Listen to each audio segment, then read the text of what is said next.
আউযুবিল্লাহি মিনাশ শাইতানির রাজিম। বিসমিল্লাহির রহমানির রহিম। ছাত্রীরা, তোমরা কেমন আছো?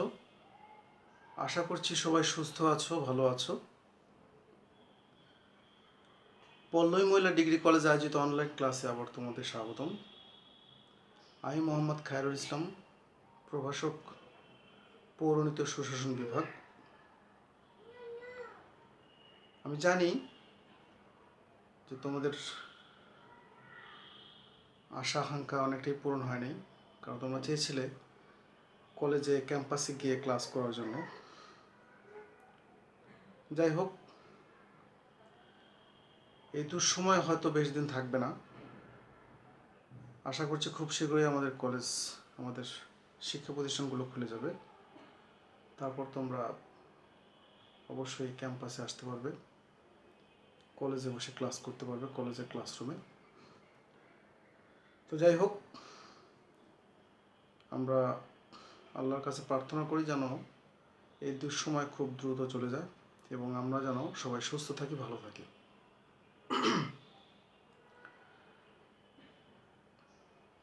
মাঝখানে অনেক দিন গ্যাপ প্রথম ক্লাসের পরে। তো যাই হোক, প্রথম ক্লাসে আমরা আলোচনা করেছিলাম পৌরনীতির প্রাথমিক অবস্থা, সংজ্ঞা, এগুলো বিষয় নিয়ে আলোচনা করেছিলাম। হয়তো অনেকে ভুলেই গেছো, যারা মনে রেখেছো অনেকে ধন্যবাদ। আমি পৌরনীতি সম্পর্কে আরেকবার কথাগুলো রিপিট করছি। পৌরনীতি ইংরেজি প্রতিশব্দ হচ্ছে সিভিক্স। এই সিভিক্স শব্দটা এসেছে ল্যাটিন শব্দ সিভিস এবং সিভিটাস থেকে, যাদের অর্থ যথাক্রমে নাগরিক এবং নগর রাষ্ট্র। তো এই আলোকে বলা যায় যে নাগরিক এবং নগর রাষ্ট্রের যে স্বাস্থ্য আলোচনা করে তাকেই পৌরনীতি বলে থাকে।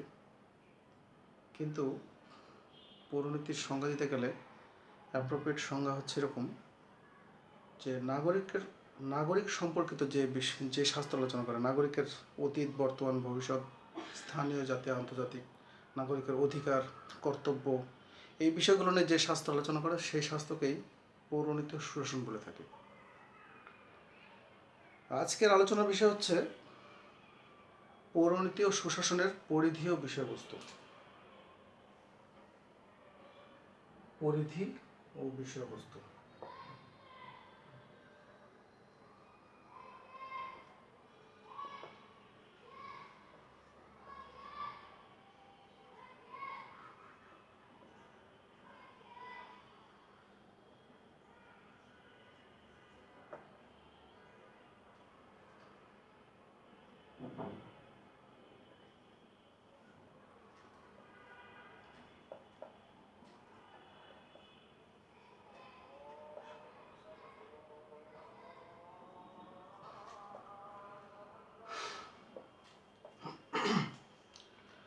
পৌরনীতি ও সুশাসনের পরিধি ও বিষয়বস্তু, অর্থাৎ পৌরনীতি কী নিয়ে আলোচনা করে, আলোচ্য বিষয় কী, বিষয়বস্তু কী, আর এর পরিধি কী। পরিধি বিষয়টা হচ্ছে, দেখো, যদি একটা বৃত্ত আঁকাই, কম্পাসে একটা বৃত্ত আঁকালে এটা হচ্ছে কেন্দ্র, তাই না? এটা হচ্ছে কেন্দ্র, আর এইটা হচ্ছে পরিধি।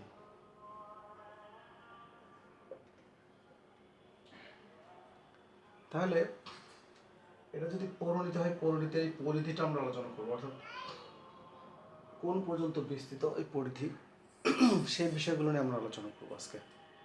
যদিও পৌরনীতির পরিধি সব বিষয় নিয়ে আলোচনা করা সম্ভব নয়, আমরা মোটামুটি বিষয়গুলো নিয়ে আলোচনা করবো, তাহলে আমরা বুঝতে পারবো যে পৌরনীতি কী নিয়ে আলোচনা করে, আলোচ্য বিষয় কী। পৌরনীতি মূলত নাগরিকতা বিষয়ক বিজ্ঞান। নাগরিকের সামাজিক, রাজনৈতিক বিষয়গুলো মুখ্য বিষয়, আলোচনার বিষয়। নাগরিকের পৌরনীতির সংজ্ঞা আলোচনা করতে গিয়ে বোঝা যায় যে পৌরনীতি নাগরিকের অতীত, বর্তমান, ভবিষ্যৎ, নাগরিকের অধিকার, কর্তব্য, এরকম অনেক বিষয় নিয়ে আলোচনা করে থাকে। এবং নাগরিক জীবন যতদূর বিস্তৃত, পৌরনীতির পরিধিও ততদূর বিস্তৃত। এখন আমরা পয়েন্ট আকারে এই বিষয়গুলো নিয়ে আলোচনা করব।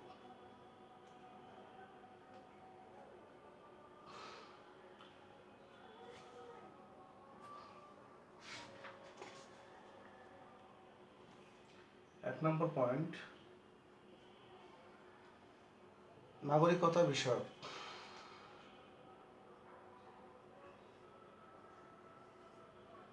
নাগরিকতা বিষয়ক।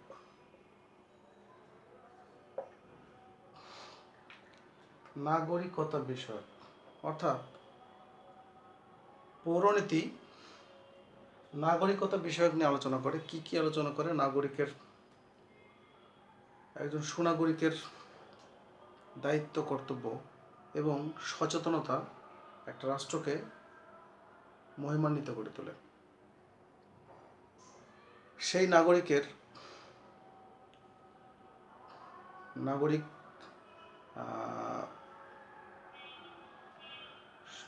সুনাগরিকের দায়িত্ব কি, তার অধিকার কি কি, নাগরিকতা অর্জন কীভাবে হয়, নাগরিকতা বিলোপ কীভাবে হয়, এই বিষয়গুলো পৌরনীতি ও সুশাসন আলোচনা করে থাকে।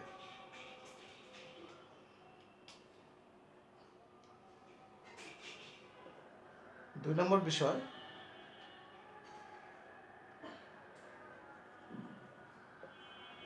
মানব সভ্যতার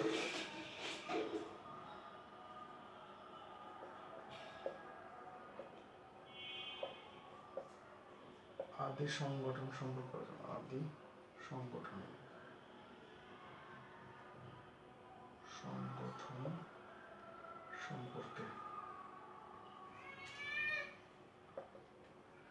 মানব সভ্যতার আদি সংগঠন সম্পর্কে।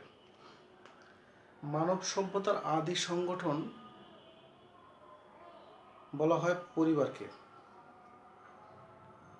পরিবার হচ্ছে রাষ্ট্রের আদি রূপ।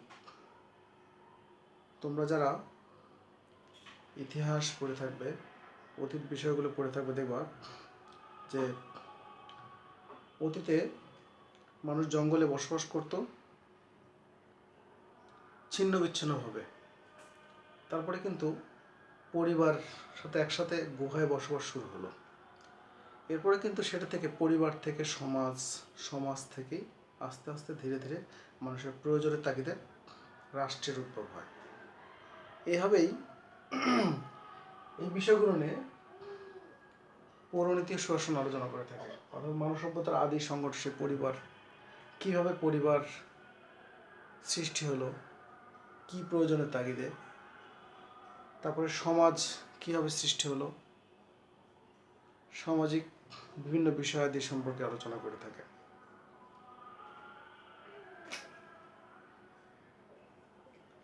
তিন নম্বর পয়েন্ট হচ্ছে রাজনৈতিক প্রতিষ্ঠান সম্পর্কে আলোচনা।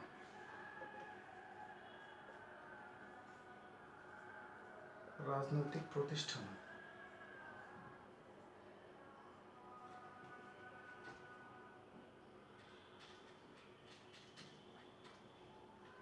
রাজনৈতিক প্রতিষ্ঠান সম্পর্কে আলোচনা করে থাকে।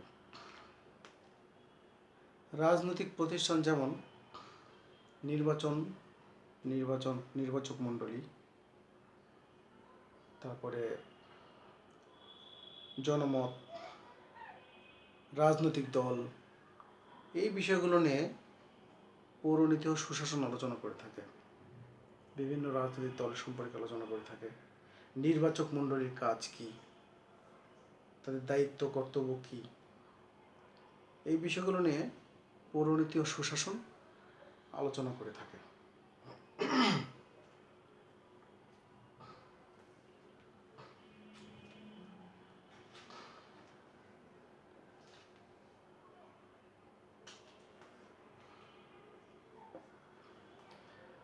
4 নম্বর হচ্ছে রাজনৈতিক তত্ত্ব নিয়ে আলোচনা।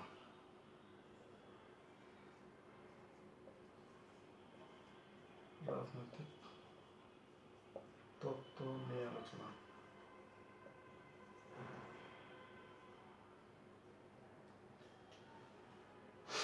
রাজনৈতিক তত্ত্ব নিয়ে আলোচনা।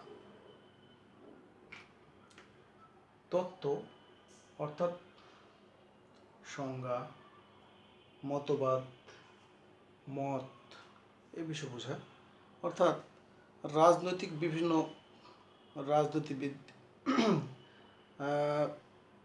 তারপরে রাষ্ট্রবিজ্ঞানী আছে, এদের বিভিন্ন সময় বিভিন্ন ক্ষেত্রে তাদের যে মতামত তারা ব্যক্ত করেছেন, বিভিন্ন ক্ষেত্রে সংজ্ঞা দিয়েছেন রাজনৈতিক বিষয়, সেই বিষয়গুলো তাদের মতামতগুলো পৌরনীতি ও সুশাসন আলোচনা করে থাকে। বিভিন্ন সময় বিভিন্ন ক্ষেত্রে তাদের মতামত রয়েছে। রাজনৈতিক ক্ষেত্রে তারা বিভিন্ন সময় সংজ্ঞা দিয়েছেন, মতামত প্রদান করেছেন, সেই বিষয়গুলো নিয়ে পৌরনীতি ও সুশাসন আলোচনা করে থাকে। 5 নম্বর পয়েন্ট হচ্ছে নাগরিকতা স্থানীয় দিক নিয়ে আলোচনা।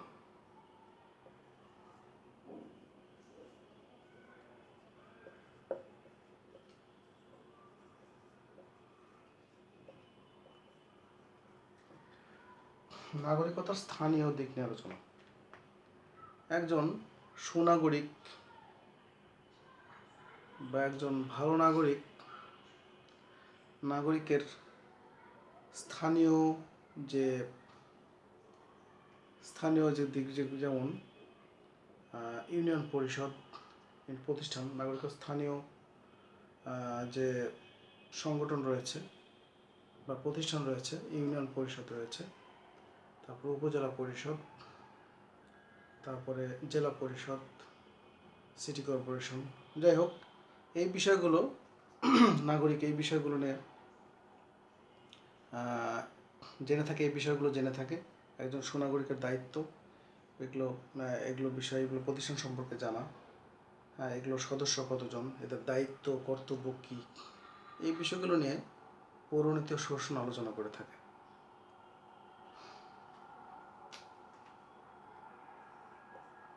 ছয় নম্বর পয়েন্ট হচ্ছে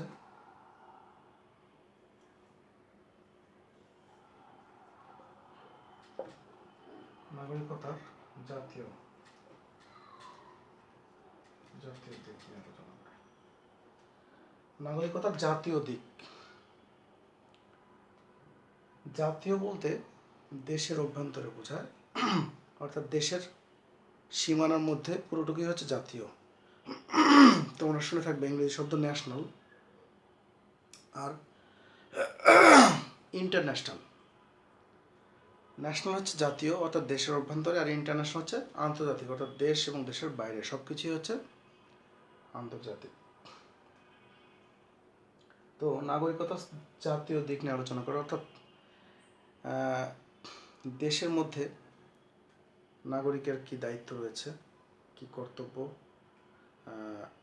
বিভিন্ন যে ঘটনাবলী, যেমন তোমার মুক্তিযুদ্ধ হয়েছে, বিভিন্ন রকম আন্দোলন হয়েছে, সে আন্দোলনের পটনায়ককে, তাদেরকে নিয়ে আলোচনা করে। সুনাগরিক, দেশের সুনাগরিক যেমন শেখ মুজিবুর রহমানকে নিয়ে আলোচনা আছে, তারপরে শেরে বাংলা একে ফজলুল হককে নিয়ে আলোচনা আছে, হোসেন শহীদ সোহরাওয়ার্দীকে নিয়ে আলোচনা আছে। এরকম দেশের সুনামধন্য যারা রাষ্ট্র বা দেশের জন্য, সমাজের জন্য যারা ভালো কাজ করে গেছেন, তাদের সম্পর্কে পৌরনীতি ও সুশাসন আলোচনা করে থাকে। আমরা যেন তাদের কাছ থেকে ভালো কিছু শিখতে পারি, এই জন্য পৌরনীতি ও সুশাসন আলোচনা, তাদের জীবন বৃত্তান্ত আলোচনা করে থাকে। তারা জীবনে কী করে গেছেন, আমাদের কাছে তারা হচ্ছে অনুপ্রেরণা। আমরা তাদের কাজ দেখে বা তাদের জীবনী পড়ে আমরা অনুপ্রাণিত হই, ভালো কাজের দীক্ষা পাই।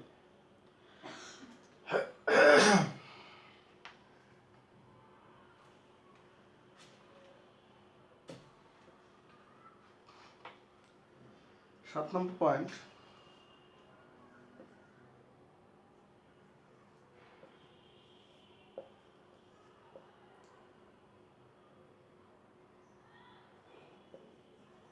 নাগরিকতা আন্তর্জাতিক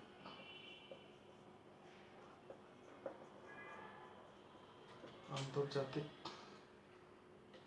রূপ সম্পর্কে আলোচনা।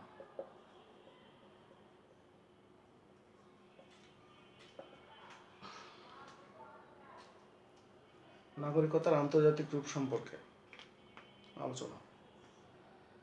এখন নাগরিকের দায়িত্ব, কর্তব্য, নাগরিকের বিষয় কিন্তু জাতীয় পর্যায়ে থেমে নেই। বর্তমান বিশ্বে নাগরিক এখন সারা বিশ্বের, তার অর্থাৎ সে শুধু দেশের জন্যই করবে না, সারা বিশ্বের জন্য সে কাজ করতে পারবে। যেমন উদাহরণ দিয়ে বলি,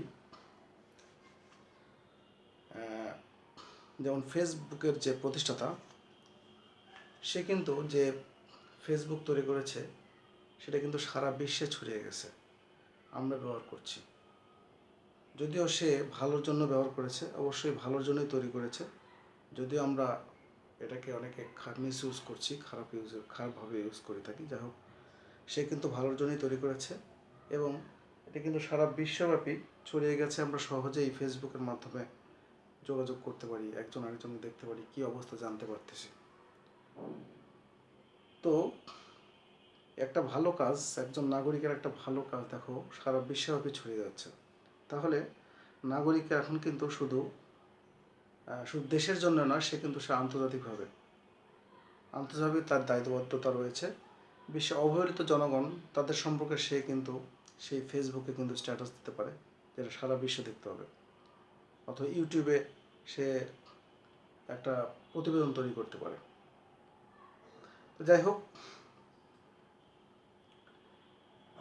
এই নাগরিকের আন্তর্জাতিক বিষয়গুলো নিয়ে পৌরনীতি ও সুশাসন আলোচনা করে থাকে। এরপরের বিষয় হচ্ছে 8 নম্বর পয়েন্ট, নাগরিকতার অতীত নিয়ে আলোচনা করে।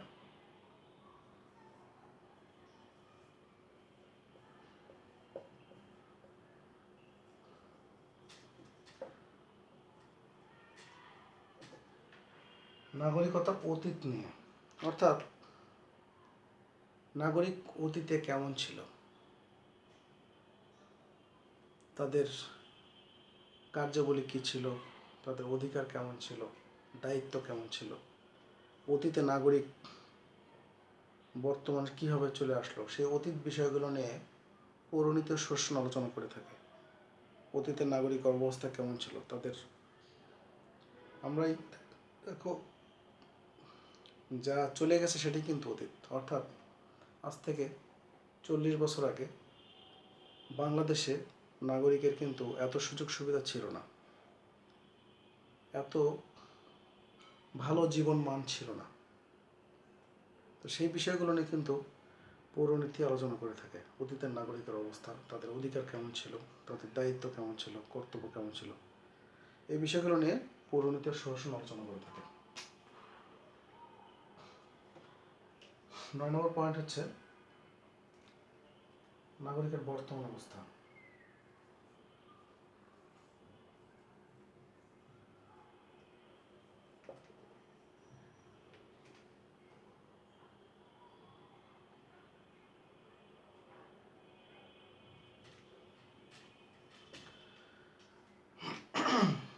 বর্তমানে নাগরিকের অবস্থা কী, বর্তমানে নাগরিকের দায়িত্ব কী, একটা রাষ্ট্রের জন্য তার দায়িত্ব, রাষ্ট্রের তার দায়িত্ব কী, রাষ্ট্র থেকে সে কী কী অধিকার পাচ্ছে, আরও কী পাওয়া উচিত নাগরিকের, এই বিষয়গুলো নিয়ে পৌরনীতি ও সুশাসন আলোচনা করে থাকে। যেমন এগুলো হচ্ছে চ্যাপ্টারই আছে, নাগরিকের অধিকার কর্তব্য আমাদের একটা চ্যাপ্টারই আছে, সেখানে এই বিষয়গুলো নিয়ে ধারাবাহিক আলোচনা হয়েছে যে নাগরিকের কী কী করার দরকার, অধিকার পেতে গেলে কী করতে হবে, কী দায়িত্ব পালন করতে হবে, এবং দায়িত্ব পালন করার পরেই আমরা অধিকার পাবো, কী কী অধিকার পেতে পারি, কী কী অধিকার প্রাপ্য, মৌলিক অধিকার, তারপরে জন্মাধিকার, এরকম নৈতিক, এরকম অনেক অধিকার রয়েছে যে বিষয়গুলো নিয়ে পৌরনীতি ও সুশাসন আলোচনা করে থাকে।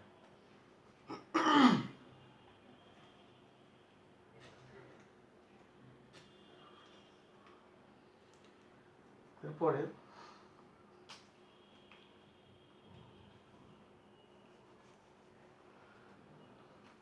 10 নম্বর, নাগরিকের ভবিষ্যৎ নিয়ে আলোচনা।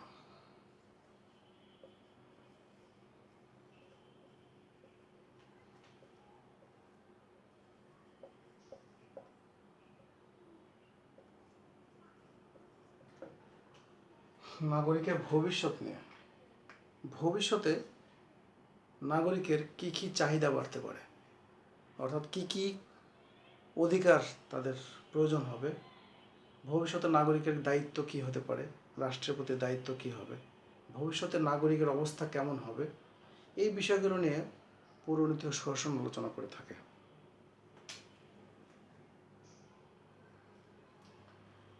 11 নম্বর পয়েন্ট, সুনাগরিকতার শিক্ষা।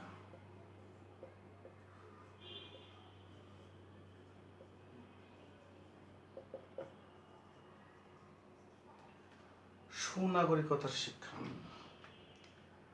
পৌরনীতি ও সুশাসন সুনাগরিকতার শিক্ষা দিয়ে থাকে। অর্থাৎ শুধু নাগরিকতা অর্জন করলেই হবে না, সুনাগরিক হতে হলে কি কি করণীয়, তার কী করতে হবে, কি কি দায়িত্ব পালন করতে হবে, এই বিষয়গুলো নিয়ে পৌরনীতি ও সুশাসন আলোচনা করে থাকে।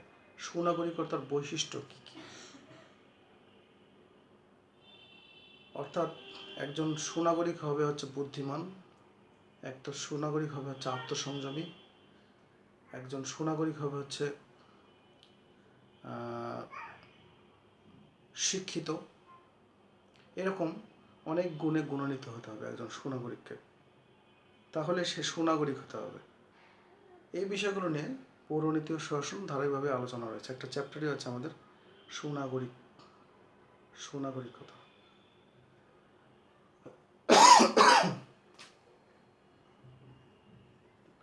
12 নম্বর পয়েন্ট, রাজনৈতিক ঘটনা আন্দোলন নিয়ে আলোচনা।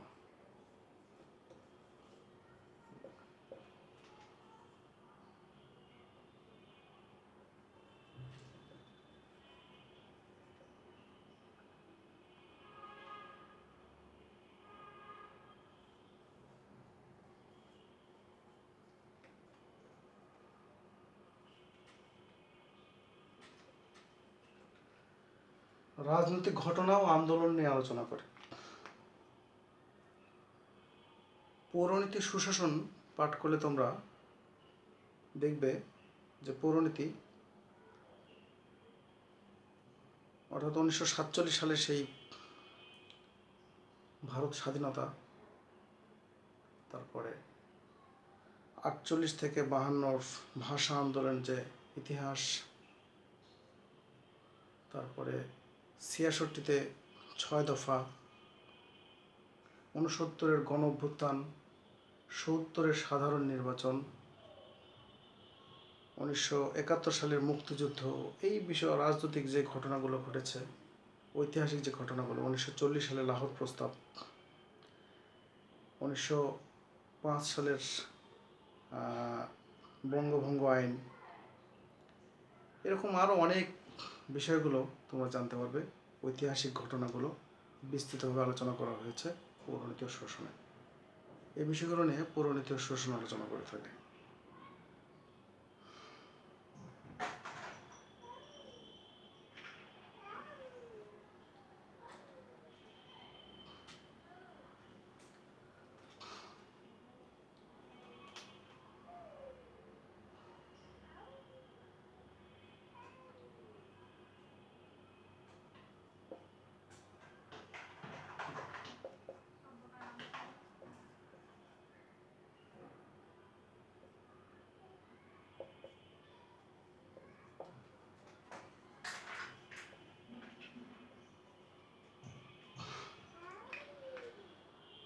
পৌরনীতি ও সুশাসন সংবিধান নিয়ে আলোচনা করে থাকে। তোমরা জানো সংবিধান কি।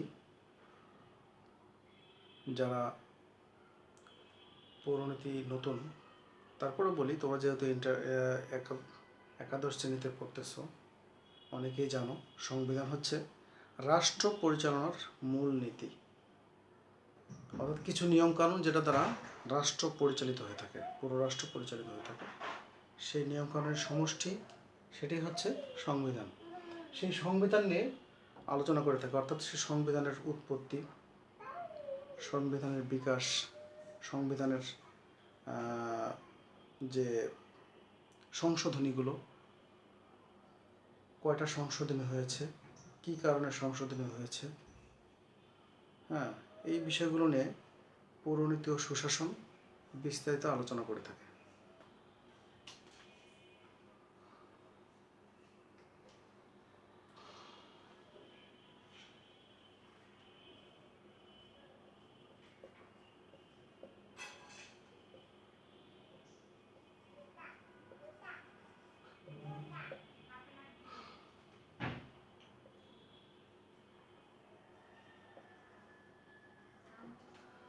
রাষ্ট্রের উৎপত্তি ও কার্যাবলী। রাষ্ট্রের উৎপত্তি কীভাবে হয়েছে, রাষ্ট্রের উৎপত্তি যেমন এই বাংলাদেশের উৎপত্তি কীভাবে হলো, সেই বিষয়গুলো বিস্তারিত ইতিহাস পড়লে জানতে পারবে। 47 সালে ভারত স্বাধীন, তারপরে পাকিস্তানের জন্ম, সেই পাকিস্তানের অংশ ছিল বাংলাদেশ, সে সময় পূর্ব পাকিস্তান নাম ছিল। তারপর কালের বিবর্তনে বিভিন্ন ঐতিহাসিক ঘটনার পরে 1971 সালে স্বাধীনতা যুদ্ধের মাধ্যমে বাংলাদেশ স্বাধীন হয়, বাংলাদেশ নামক একটি রাষ্ট্রের সৃষ্টি হয়। তো এই বিষয়গুলো নিয়ে পৌরনীতি ও সুশাসন আলোচনা করে থাকে। এবং রাষ্ট্রের কার্যাবলী, উৎপত্তি এবং কার্যাবলী, রাষ্ট্রের কাজ কী, রাষ্ট্রের কী কী দায়িত্ব রয়েছে, শুধু নাগরিকের দায়িত্ব নয়, রাষ্ট্রেরও দায়িত্ব রয়েছে। রাষ্ট্রের দায়িত্বগুলো কী কী, সেই বিষয়গুলো নিয়ে পৌরনীতি ও সুশাসন আলোচনা করে থাকে।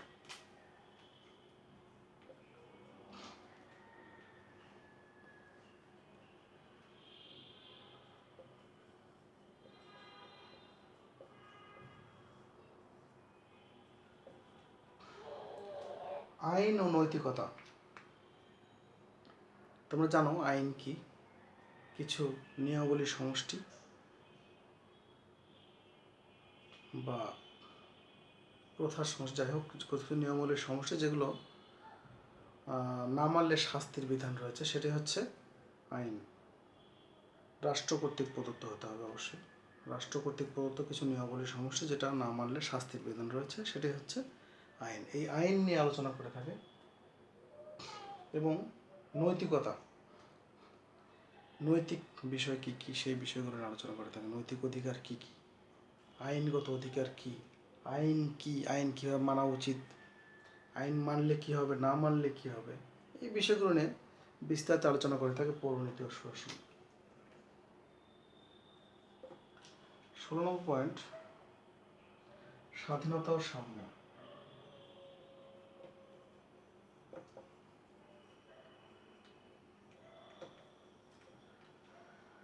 স্বাধীনতা ও সাম্য, স্বাধীনতা নিয়ে আলোচনা করে থাকে। নাগরিকের স্বাধীনতা কী, স্বাধীনতা বলতে আমরা কি বুঝি,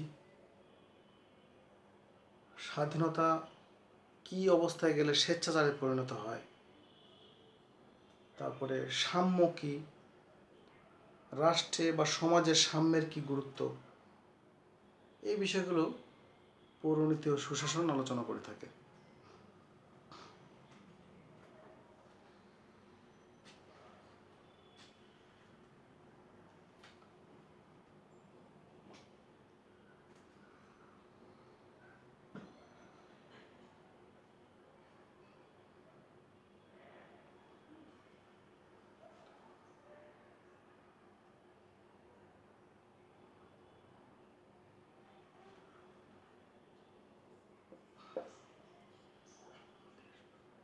দেশপ্রেম ও জাতীয়তা। প্রেম ও জাতীয়তা। দেশপ্রেম, দেশপ্রেম সম্পর্কে আলোচনা করে থাকে পৌরনীতি ও সুশাসন। অর্থাৎ আমাদের কেন দেশের প্রতি ভালোবাসা উচিত, দেশকে ভালোবাসা উচিত।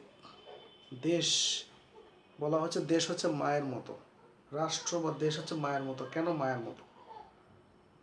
দেশকে কেন ভালোবাসা উচিত, দেশ আমাদের কি দিয়েছে, তারপরে জাতীয়তা কি,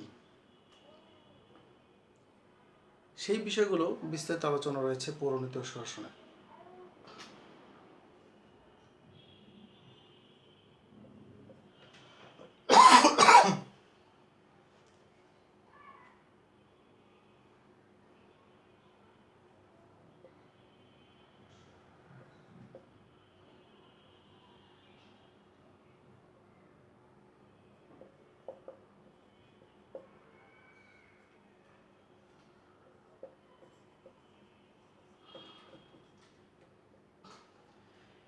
গভর্নেন্স ও সুশাসন।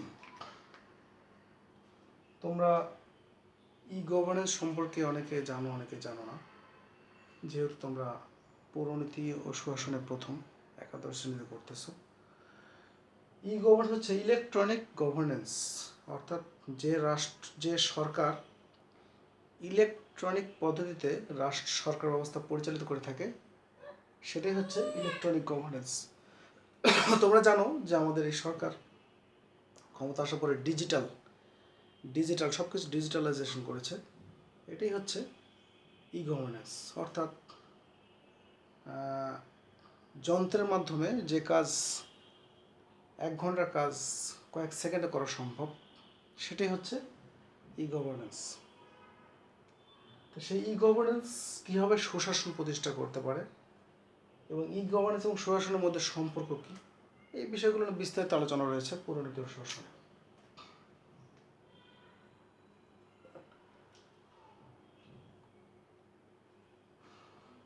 নেতৃত্ব নেতৃত্ব নেতৃত্ব কি তোমরা জানো? নেতার গুণকে নেতৃত্ব বলে থাকে। সেই নেতৃত্বটা আসলে কি, নেতার কেমন গুণ থাকা দরকার, নেতৃত্ব দিতে হলে কেমন গুণের অধিকারী হতে হবে, কি কি গুণ থাকলে তাকে নেতা বলা যায়, হ্যাঁ, এই বিষয়গুলো নিয়ে বিস্তারিত আলোচনা রয়েছে পৌরনীতি ও সুশাসনে।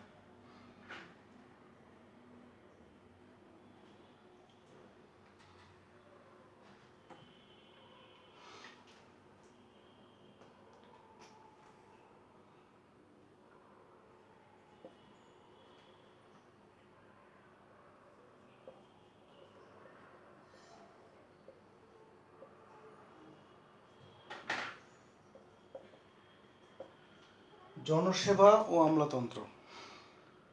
আমলা সম্পর্কে অনেকে জানো, অর্থাৎ সরকারি কর্মকর্তা, তাদেরকে বলা হয় আমলা। সরকারি বেতনভুক্ত কর্মকর্তা কর্মচারীদেরকে আমলা বলা হয়।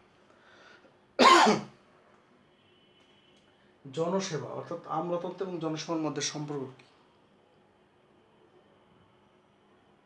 আমলাতন্ত্রটা কি?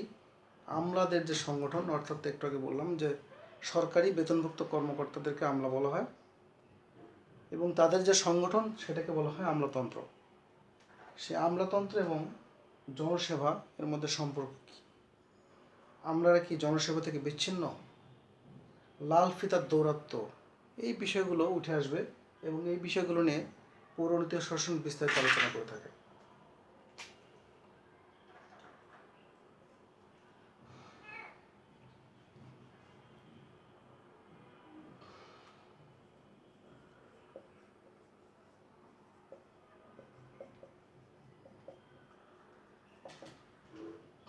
রাজনৈতিক দল নিয়ে। বাংলাদেশে তোমরা জানো যে প্রায় 100-র অধিক রাজনৈতিক দল রয়েছে। তার মধ্যে প্রধান